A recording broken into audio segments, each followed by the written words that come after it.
Good morning, मैं doctor Manorama Chauhan, Harda degree college Harda, assistant professor sociology.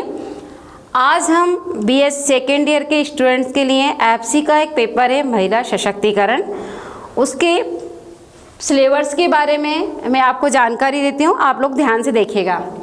भाग परिचय है, ये कार्यक्रम डिप्लोमा का पाठ्यक्रम है। इसमें बीए सेकेंड ईयर वर्ष 2022-23 का सिलेबस है। ये विषय है महिला सशक्तिकरण, माने महिला वुमेन एनवायरनमेंट का पेपर है। ये इसका जो पाठ्यक्रम का कोड है या पाठ्यक्रम का शीर्षक है महिला सशक्तिकरण। पाठ्यक्रम का प्रकार आधार पाठ्यक्रम है, ये तुम्हारा एफसी का ही पेपर है। ये सेकंड पेपर है आपका द्वितीय प्रश्न पत्र। स्नातक द्वितीय वर्ष के समस्त विद्यार्थियों के आधार पाठ्यक्रम का अनिवार्य प्रश्न पत्र है। जो भी स्टूडेंट्स है बीए सेकेंड ईयर के, ये माने जो सेकेंड ईयर के स्टूडेंट्स है उसके लिए अनिवार्य पेपर है। लिखा ना, पाठ्यक्रम का ये अनिवार्य प्रश्न पत्र है। पाठ्यक्रम का अध्ययन परिवर्तियाँ कोर्स लर्निंग आउट CLO।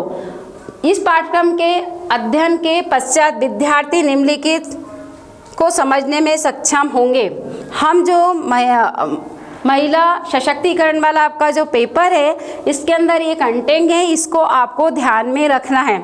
तो इसमें सबसे पहले है आपका कि भारत में महिला सशक्तिकरण का इतिहास, महिला जो सशक्तिकरण है इसका इतिहास, उसकी अवधारणा के बारे में, महिला सशक्तिकरण के विभिन्न आयाम को हम समझ सकेंगे। महिला जो सशक्तिकरण के कौन कौन से आयाम हैं, महिला सशक्तिकरण से संबंधित संवैधानिक प्रावधान कौन से जो महिला हैं सशक्तिकरण के अंतर्गत कौन कौन से संवैधानिक प्रावधान हैं, कौन सी नीतियां हैं और कौन से कानून हैं, इसके बारे में भी हम अध्ययन करेंगे।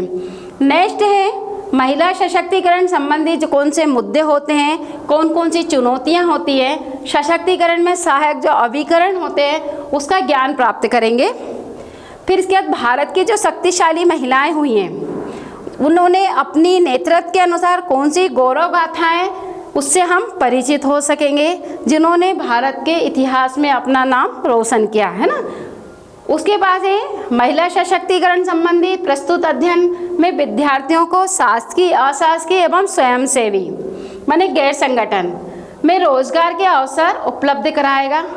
इसके बारे में अध्ययन करेंगे। यदि महिला सशक्तिकरण संबंधी कौन सी शासकीय या अशासकीय या स्वयंसेवी की जो संगठन होते हैं उसमें किस तरह से आपको इससे अवसर, रोजगार के अवसर प्राप्त हो सकते हैं।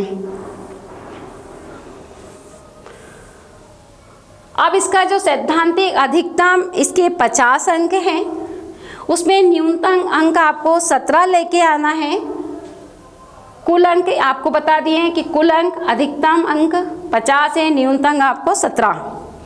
भाग ब पाठ्यक्रम की विषय वस्तु आपके सामने दी गई है। 30 घंटे प्रति सप्ताह 2 घंटे, LPT 2 घंटे। तो ये आपने देखा है, इस तरह से आपको इस पाठ्यक्रम के बारे में मैंने बताया किस तरह से आपका एक बहुत छोटा सा पाठ्यक्रम है। अब इसमें नेक्स्ट है, माने आपका फर्स्ट चैप्टर वो था, इसका सेकेंड चैप्टर, ये फर्स्ट यूनिट हो गई थी आपकी।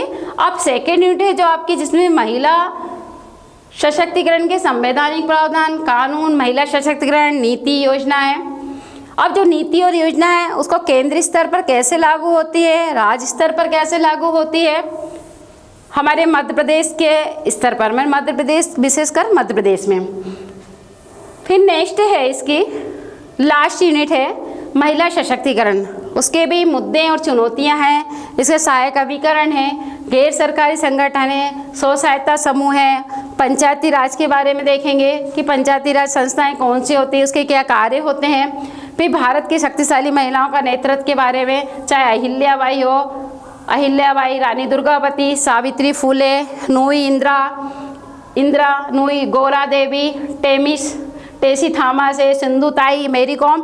तो इस तरह से हमने ये पूरे सिलेबस को देखा है। पहले मैंने सबसे पहले इसको आपको एक फिर शॉर्ट में बता दिया गया था आपको, इसके आपने देखा होगा इसको पाठ्यक्रम को पूरा था एक साथ में 1 2 3 4 के अंदर। फिर इसको डिवाइस किया है, तो डिवाइस करके इसको कम से कम 3 यूनिट में समझाया। तो 3 यूनिट का कोर्स है आपका जो आपको बताया गया है। तो इस तरीके से हमने ये देखा है ना कि फर्स्ट यूनिट हो गई हमारी, ये सेकेंड यूनिट है और ये आपकी थर्ड यूनिट है। ये 50 नंबर का पेपर है, कम से कम मिनिमम आपको 17 नंबर लेके आना। Thank you. आज हम महिला सशक्तिकरण के बारे में जानेंगे कि महिला सशक्तिकरण क्या है, उसके इतिहास, उसकी अवधारणा, उसके महत्व पर प्रकाश डालेंगे। तो अब हम चलते हैं महिला सशक्तिकरण के इतिहास के बारे में जानने के लिए। हम हमेशा जब भी हम किसी भी अर्थव्यवस्था में विकास की बात करते हैं तो विकास के लिए चहुमुखी विकास होना चाहिए। तो चहुमुखी विकास के लिए महिलाओं का योगदान भी बहुत ज़रूरी होता है। तो हम देखते हैं कि किस तरह से महिला ने अपने महिला सशक्तिकरण में किस तरह से उन्होंने अपने योगदान दिया है। जैसे कि भारत में महिला सशक्तिकरण है ना, हम अब इसके इतिहास के बारे में जानते हैं। महिला सशक्तिकरण का इतिहास बहुत प्राचीन है। भारतीय इतिहास में महिलाओं का स्थान महत्वपूर्ण रहा है। वे हमेशा ही समाज के सशक्त अंग के रूप में घर के कामों में, समाज के क्षेत्रों में अपनी भूमिका निभाती रही हैं। इतिहास के विभिन्न युगों में भी हम देखते हैं महिलाओं ने सामाजिक, आर्थिक और राजनीतिक अधिकारों के लिए संघर्ष किया।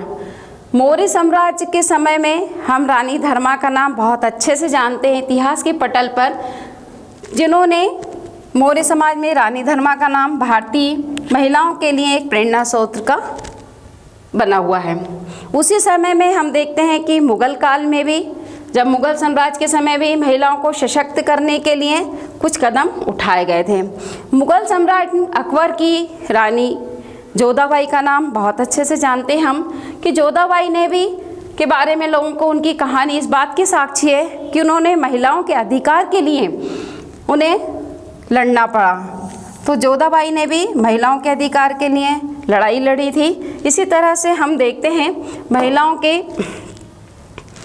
सशक्तिकरण के बारे में हम अब इसके इतिहास के बारे में देखते हैं कि किस हमने इतिहास के बारे में प्रकाश डाला। अब देखते हैं उसके महत्व के बारे में, क्या इम्पोर्टेंट है। तो महिला सशक्तिकरण एक महत्वपूर्ण मुद्दा है। हम जब भी बात करते हैं महिला सशक्तिकरण के लिए तो हमारा सबसे महत्वपूर्ण मुद्दा है जो विकास और प्रगति के लिए अत्यंत आवश्यक है। पहले भी हमने बात की थी कि यदि समाज में विकास चाहते हैं, हम यदि चहुमुखी विकास चाहते हैं तो वह महिलाओं की भागीदारी को सुनिश्चित करना बहुत ज़रूरी है। हमारे समाज में महिलाओं के अधिकार, उनके संसाधन, उनके अवसर की आवश्यकता है ताकि वे अपने जीवन में सफल हो सके और अपने परिवार के लिए उपयोगी बन सकें। कहा जाता है कि एक गाड़ी के 2 पहिए होते हैं, 4 पहिए होते हैं। चारों पहिए यदि बराबर होते हैं तो गाड़ी बहुत अच्छी चलती। इसी प्रकार कहा जाता है कि परिवार में यदि महिला पुरुष के साथ मिलकर और पुरुष महिला के साथ मिलकर यदि कार्य करता है तो उस परिवार की गाड़ी बहुत अच्छे से चलती। इसी प्रकार हम यदि समाज में देखें तो जहाँ महिला और पुरुष मिलकर दोनों एक साथ मिलकर अपने विचारों को तालमेल बिठाकर यदि प्रगति की ओर चलते हैं तो समाज में भी एक विकास की नई धारा हो सकती है। हम यदि राजनीतिक स्तर पर देखें तो ऐसी बहुत सी महिलाएं हुई जिन्होंने राजनीतिक स्तर पर भी अपना योगदान देके देश को एक नई दिशा दी है। यदि हम आज देखते हैं कि धरती से लेके आसमान तक भी देखें तो महिलाओं ने अपनी भूमिका अदा की। हम यहाँ से क्या, हम उस समय की बात करें जब हमारा देश आज़ाद नहीं हुआ था, उस समय भी महिलाओं ने अपने जीवन की आहुतियाँ दी और देश को आज़ाद करने के लिए अपना नाम उसमें समर्पित किया। तो इस तरह से देखते हैं कि महिलाओं ने हमेशा से ही पुरुष के साथ कंधे से कंधा मिलाकर कार्य किया है। महिला सशक्तिकरण का महत्व इसलिए है क्योंकि समाज के में एक सकारात्मक प्रभाव डालता। जब तक हमारी सोच सकारात्मक नहीं होगी तब तक हम महिलाओं के प्रति जागरूक नहीं होंगे। महिलाओं को समान अधिकार देना उनकी स्वास्थ्य, शिक्षा और कौशल को बढ़ाता है, उन्हें स्वयं को सक्षम बनाने में मदद करता है। ये बात सही है। यदि हम महिला को शिक्षा प्रदान करते हैं तो वो अपनी स्वयं की तो एजुकेटेड होती है, शिक्षित होती है, लेकिन परिवार में रहकर अपने बच्चों को भी अच्छी शिक्षा प्रदान करती है, जो बालक उससे शिक्षा प्राप्त कर एक समाज में, एक देश में एक उन्नति कर सकता है। तो कहा जाता है कि महिला है जो 2 परिवारों की शान होती है और 2 परिवार को रोशन करती है, इसलिए उस पर शिक्षा पर भी बहुत ध्यान देना चाहिए। स्वास्थ्य पर अक्सर कहा जाता है कि महिला हमेशा अपने घर के कामों में इतनी बिजी हो जाती है, अपने बच्चों, परिवार में कि वो अपने स्वास्थ्य का ध्यान नहीं देती है, तो उसमें उसका भी ध्यान देना चाहिए और स्वयं को अधिक सक्षम बनाने में मदद करेगा। महिलाओं को उसके अधिकार हैं, उसके लिए जागरूक करना चाहिए, क्योंकि पहले के समय में महिलाओं को उनके अधिकारों से वंचित रखा जाता था। केवल उनको कहा जाता था कि वो केवल घर की डेहली से के अंदर ही उनका अधिकार है, उसके बाहर उनका कोई भी अस्तित्व नहीं है। लेकिन ऐसा नहीं है। आज नई दिशा की ओर महिलाओं ने अपना कदम उठाया है और इस तरह से उन्हें भी उनके अधिकारों के प्रति जागरूक करना है। हमें उन्हें समाज के सभी क्षेत्रों में हमें उनके आगे बढ़ाना है, शामिल करना है, चाहे वो राजनीतिक हो, व्यावसायिक हो या शिक्षा संबंधित हो। महिला सशक्तिकरण एक ऐसा मुद्दा है जो समाज के विकास और प्रगति के लिए गुणवत्ता वाले जीवन देने के लिए निर्णय की सामर्थ्य करता है। यदि हम महिला सशक्तिकरण के बारे में जितना भी कहें या जितना भी सोचें बहुत कम है, क्योंकि ये बहुत समाज के लिए एक सबसे बड़ा मुद्दा है, जो समाज के विकास के लिए प्रगति और उच्च गुणवत्ता। क्योंकि जहाँ एक व्यक्ति जिस बारे में सोचता है, यदि 2 सामान्य व्यक्ति, यदि एक पुरुष एक महिला जिस बात को सोचते हैं और उसको यदि करते हैं, तो शायद हो सकता है कि एक नई सोच समाज के लिए आती है और समाज प्रगति की ओर जाता है। तो आज हम देखते हैं कि जहाँ जहाँ महिलाओं ने अपना वर्चस्व किया है, चाहे वो हम स्वास्थ्य में देखें, हम खेल के माध्यम से देखें, शिक्षा के माध्यम से देखें, हम राजनीति में देखें या अन्य क्षेत्रों में महिलाओं ने अपनी पूरी ईमानदारी और निष्ठा से अपनी भूमिका को निभाया। तो ये कहा जा सकता है कि उच्च गुणवत्ता के लिए महिलाओं को अपने अधिकारों के प्रति जागरूक होना है और उन्हें वही सम्मान और वही देना है जो समाज के लायक है, क्योंकि जितना अधिकार पुरुष का है उतना ही महिलाओं का। तो हमने ये देखा है कि महिला सशक्तिकरण क्यों जरूरी है, तो हमने उसके इतिहास और उसके महत्व को जाना है। आगे चलते हैं। चलिए अब आगे हम देखते हैं, इतिहास के बाद हमने महत्व देखा, अब महत्व के बाद देखते हैं कि महिला सशक्तिकरण के कुछ आयाम थे। तो वो कौन से आयाम थे जिन्होंने वो अपनी भूमिका निभाई है। तो ये सबसे महत्वपूर्ण आयाम है, तो हम आयाम के बारे में देखते हैं। तो सबसे पहला आयाम है राजनीतिक आयाम, है ना, महिलाओं का, कि सबसे ज़्यादा भूमिका कहाँ निभाई है।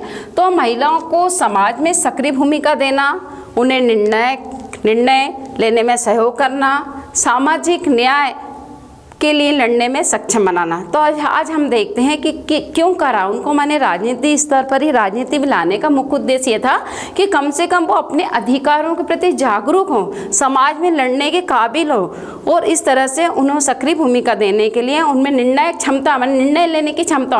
पहले क्या था कि महिलाएं पुरुष पर डिपेंड थी, पुरुष जो बोलता था वही कार्य करती थी, उसमें वो अपनी इच्छाओं को व्यक्त नहीं करती।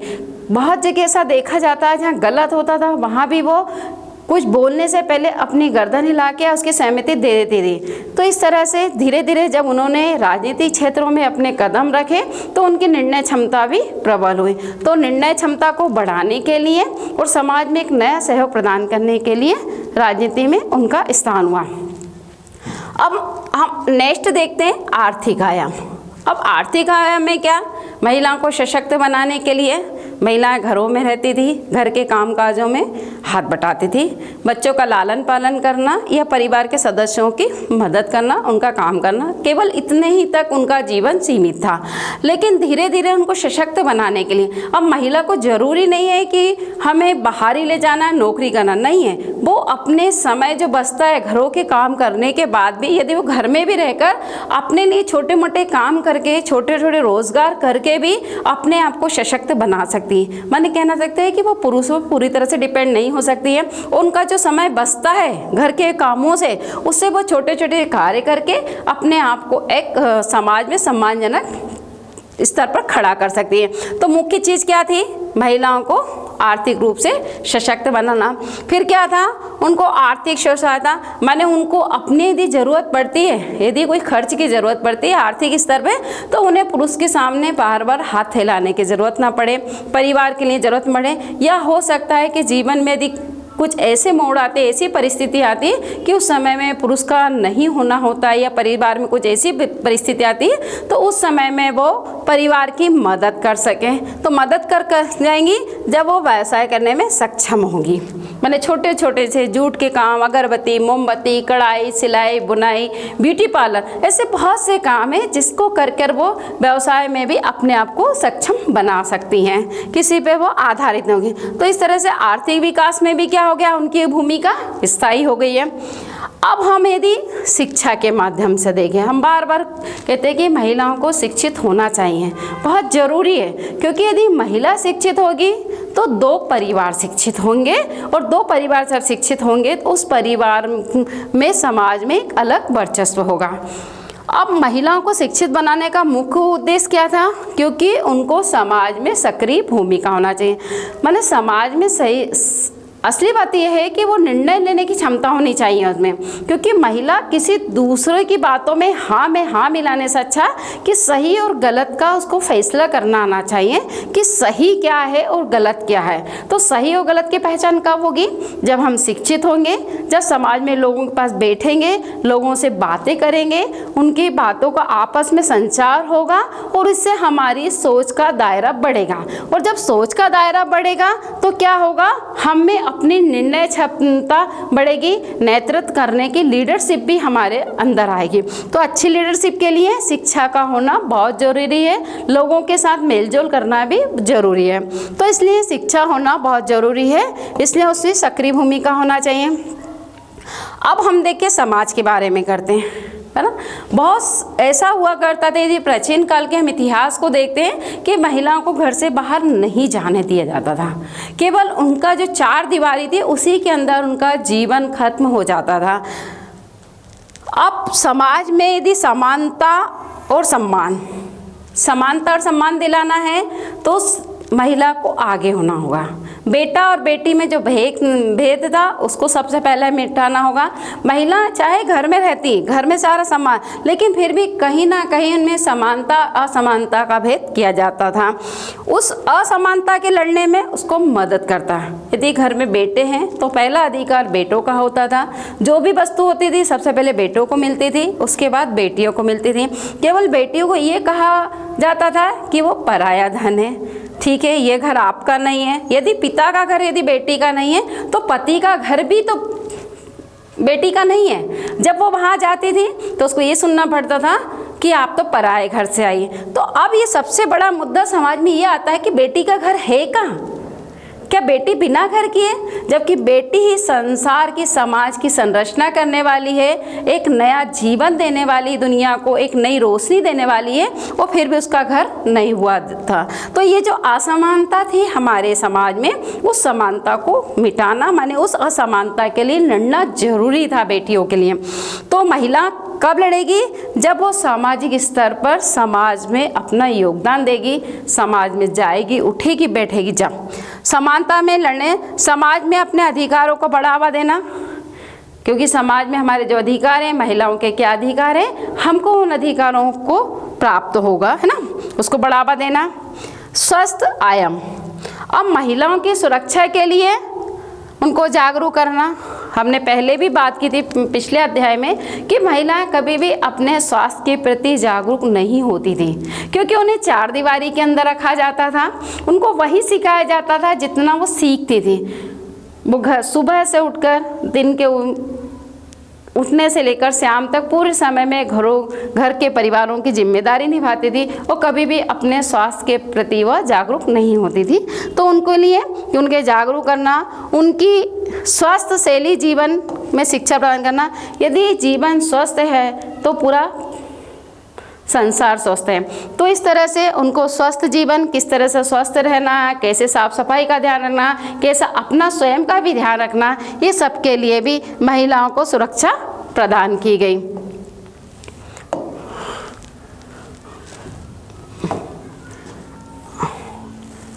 अब हम यदि भारत के इतिहास में कई ऐसे सशक्त महिलाएं हुई, भारत के कई सशक्त महिलाएं नेता हुई जिन्होंने अपने साहस,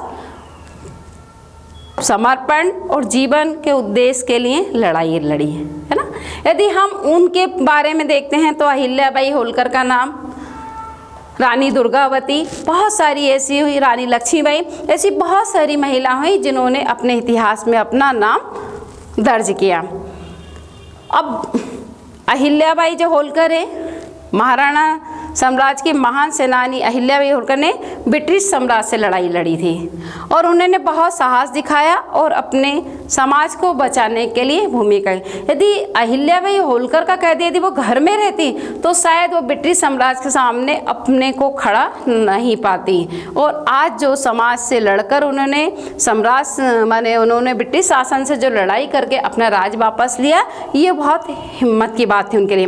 अब यदि हम रानी दुर्गावती की बात करें तो ये भी कहीं अछूती नहीं रह गई कि रानी दुर्गावती ने भी अपनी बहादुरी के से जानी जाती हैं, बहुत बहादुर महिला थी जिन्होंने अपने पति के निधन के बाद राज का प्रबंध किया और अपने राज के लोगों के लिए खुशहाली का संदेश दिया। सावित्रीबाई फुले भारत में महिला शिक्षा के लिए जानी जाती है, जिन्होंने लड़ाई लड़ने वाली पहली महिला, किसके लिए? शिक्षा के लिए। उन्होंने महिलाओं को शिक्षित करने के लिए एक शिक्षा संस्था स्थापित की थी और महिलाओं में अधिकार प्राप्त करने के लिए लड़ाई लड़ी। तो हमने ये देखा अभी यहाँ से कि किस तरह से ऐसे कौन कौन से आयाम थे जिस तरह से महिलाओं के लिए बनाए गए थे, और हमने देखे चाहे वो राजनीतिक स्तर पर हो, आर्थिक स्तर पर, शिक्षा के, सामाजिक, स्वास्थ्य संबंधित और अन्य तरह के आयाम थे जिससे हम महिला सशक्तिकरण के द्वारा महिला को जागरूक कर सकते हैं। हमने पहले अध्ययन में देखा था महिला सशक्तिकरण के बारे में कि महिला सशक्तिकरण के इतिहास, उसकी अवधारणा, महिला सशक्तिकरण क्या होता है। अब हम देखते हैं कि जो महिला सशक्तिकरण है उससे महिला सशक्तिकरण में महिलाओं को कौन से अधिनियम, कौन से बिल पारित हुए, कौन से संविधान है, उसके बारे में थोड़ा सा डिटेल से जानेंगे, है ना। अब देखते हैं महिलाओं के कौन कौन से अधिकार है, हम उस पर प्रकाश डालते हैं। तो चलते हैं महिलाओं के अधिकारों पर। महिला सशक्तिकरण, अब जैसे कि बात करते हैं कि महिला जो सशक्तिकरण है ना, इसकी क्यों ज़रूरत पड़ी?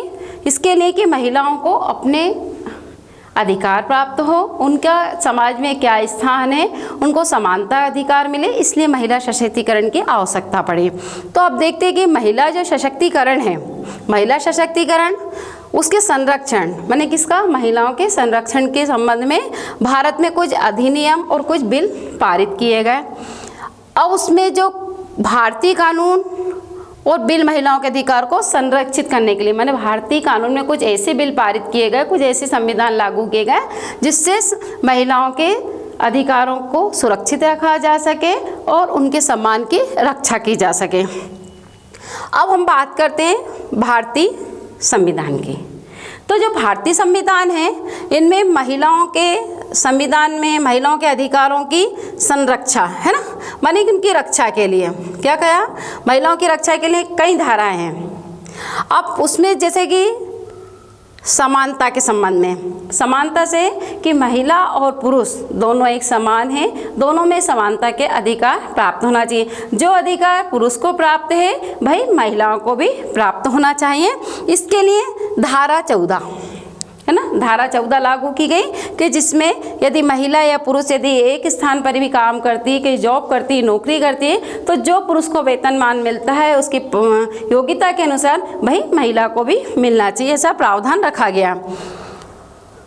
वर्गीकरण के विरोध में धारा 15(3) शिक्षा के संबंध में, धारा 21(2) लिंगाधार के संरक्षण के संबंध में, धारा 15(1) और इस तरह से 15(2) माने इस तरह से कई प्रकार की छोटी छोटी धाराएं बनाई गई जिससे महिलाओं को संविधान में पूरी तरह से स्वतंत्रता भी प्राप्त हो और समानता का अधिकार मिले। तो चाहे हम महिलाओं के अधिकारों की बात करें, उनकी संरक्षण की बात करें, उसके शिक्षा संबंधी या लिंगाधिकार के अनुसार भी हम यदि बात करते हैं तो उनमें उन्हें समानता का अधिकार मिलना चाहिए। फिर कुछ विशेष विधेयक बने 2016 में। इस विधेयक के तहत क्या हुआ कि स्त्री और बच्चों के माने जहां महिलाओं की सुरक्षा का ध्यान रखा गया, वहीं पर बच्चों की सुरक्षा का भी ध्यान रखा गया। उसमें फिर कुछ नए कदम उठाए गए। इसमें क्या हुआ, आपराधिक अधिनियम। हम हमेशा सुनते आते थे कि छोटे बच्चों की तस्करी होती है, बच्चे गुम जाते हैं, बच्चों को ले जाकर भीख मंगवाया जाता है या अपहरण किया जा सकता है। तो उनकी सुरक्षा के लिए भी कुछ नियम बनाए गए। स्त्रियों के साथ होने वाली उत्पीड़न, महिलाओं के साथ बहुत सारी उत्पीड़न थी, कुछ घरेलू हिंसाएं भी होती है, कुछ बाहरी स्तर पर भी हिंसा होती है। उस हिंसा से बचने के लिए, उस हिंसा से बचाने के लिए कानून पारित किए गए, जिससे कि वह इस उत्पीड़न से बच सके, है ना। फिर विशेष महिला सुरक्षा अधिनियम बनाए गए, है ना। फिर महिलाओं के लिए कुछ विशेष सुरक्षा अधिनियम बनाए गए। वो नियम बनाए गए 2013 में।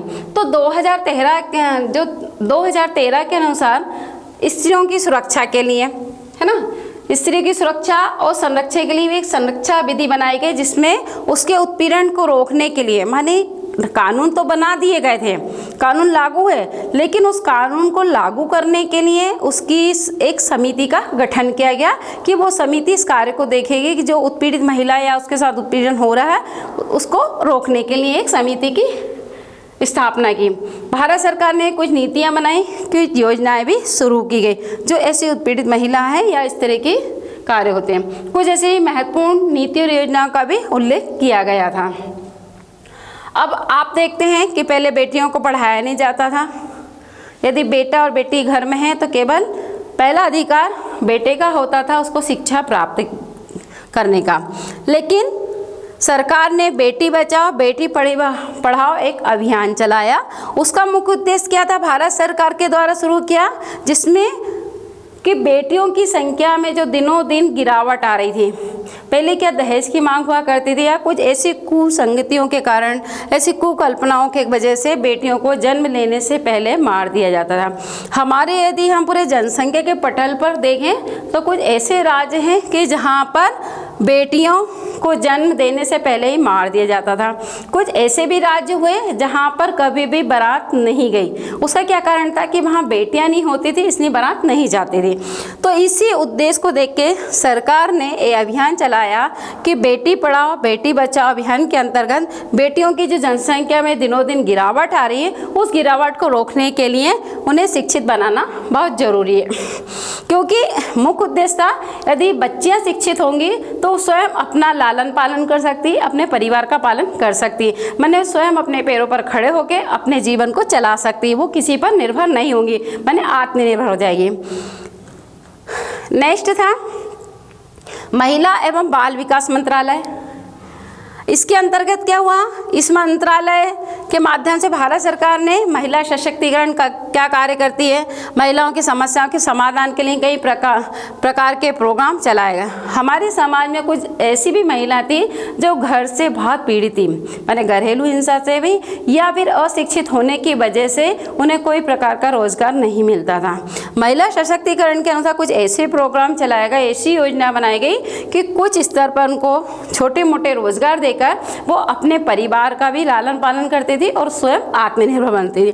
तो सरकार ने महिला बाल विकास मंत्रालय के अनुसार महिला सशक्तिकरण के माध्यम से इस योजनाएं बनाकर उनको घर बैठे ही कार्य दिया, चाहे वो जूट बनाने का हो, मोमबत्ती बनाने, अगरबत्ती बनाने का काम हो, सिलाई का, कढ़ाई का, बुनाई का, या अन्य से पापड़ है, बड़ी है, इस तरह से बहुत छोटे छोटे लघु उद्योग स्थापित किए, जिससे वह खुद आत्मनिर्भर बनकर समाज में एक सम्मानजनक स्थिति से अपना जीवन व्यतीत कर सके और अपने परिवार का भी एक हिस्सा बन सकती थी।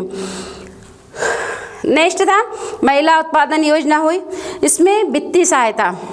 अब बहुत बार ऐसा होता है कि महिला काम करना चाहती है लेकिन उसके पास वित्तीय प्रॉब्लम होती थी, परेशानियां होती थी, तो उसके लिए वित्तीय सहायता और उत्पादकता जरूर समर्थन किया गया। इससे महिलाओं को कौशल विकास विकसित किया गया, आर्थिक रूप से स्वयं शक्ति। आपने देखा है कि कौशल विकास के माध्यम से महिलाओं को निःशुल्क ब्यूटी पार्लर, सिलाई, कढ़ाई, पापड़ बनाना, रसोई के कार्य सिखाना या बहुत सारी ऐसे कौशल विकास से संबंधी कंप्यूटर शिक्षा प्रदान करना, यदि कोई महिला कम से कम 10वीं तक भी यदि उसने एजुकेशन लिया है तो उसको कंप्यूटर के माध्यम से उनको सशक्त किया जा रहा है, या इस तरह से सिलाई कर भी वो अपने परिवार का पालन कर सकती है और अपना जीवन आसानी से बिता सकती है।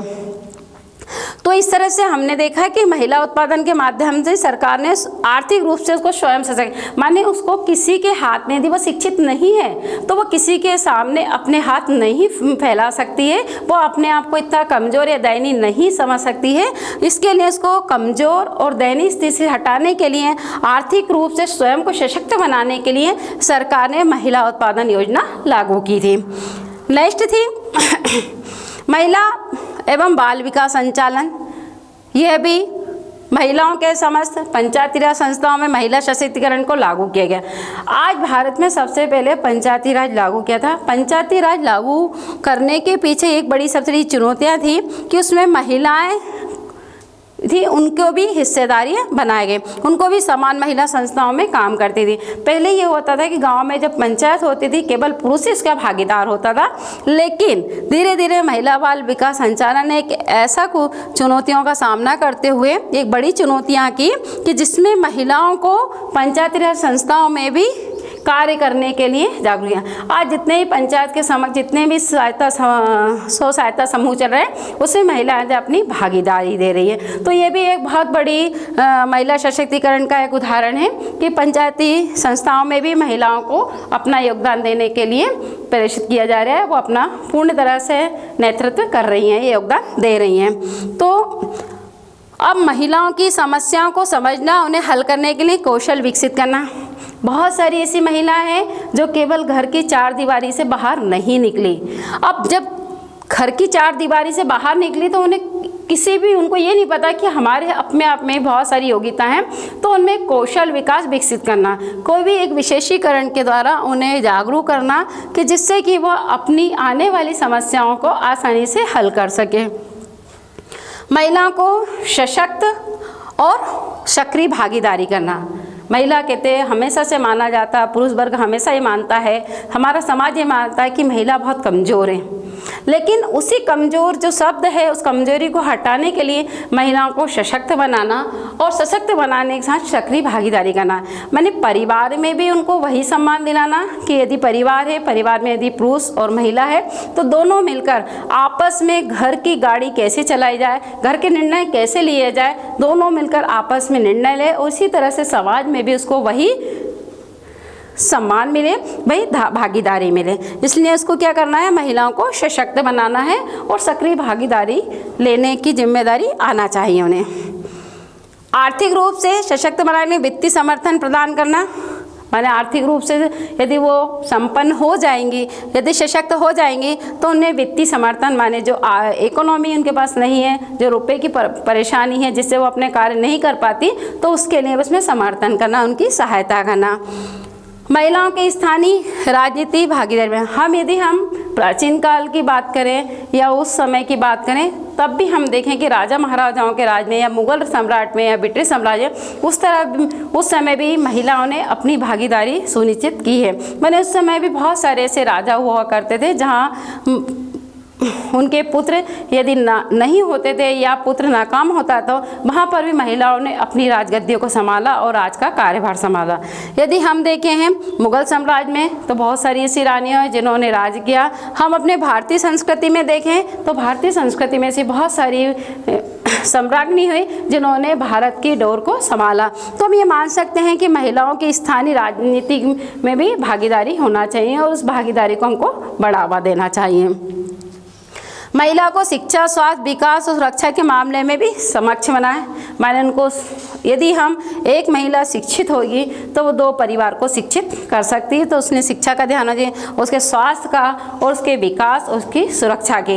यदि हम उसकी प्रोग्रेस चाहते हैं तो हमको उसकी सुरक्षा के मामले में भी आगे होना चाहिए कि हम महिलाओं की किस प्रकार से सुरक्षा कर सकते हैं या वो किस प्रकार से सुरक्षित रह सकती है समाज के अंदर भी और अपने परिवार के अंदर, क्योंकि परिवार में भी महिला को सुरक्षा की बहुत आवश्यकता होती है। उसमें को जो समाज, हमारी जो संरचना है, हमारी जो ढांचा है, उसमें भी यदि परिवर्तन होता है तो उस परिवर्तन में उसमें लीडरशिप में भी उसका रोल होना चाहिए, माने उसमें नेतृत्व करने की क्षमता होना चाहिए कि समाज के जो बदलते परिवेश में या जो ये ढांचा बदल रहा है समाज में, उसमें वो किस तरह से अपना रोल दे सकती है, अपना किस तरह से अपनी भागीदारी, अपना नेतृत्व दे सकती है, ये होना चाहिए।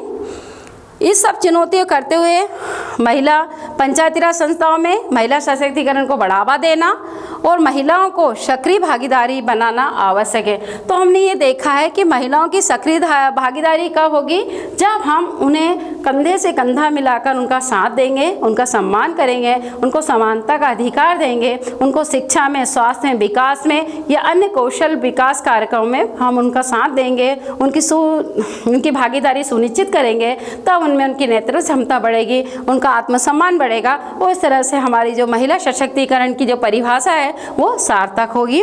तो इस तरह से हमने देखा महिला सशक्तिकरण के कि महिला सशक्तिकरण में महिलाओं के क्या अधिकार है, उनके कौन कौन से संविधान हैं जो उनके लिए बनाए गए। Thank you.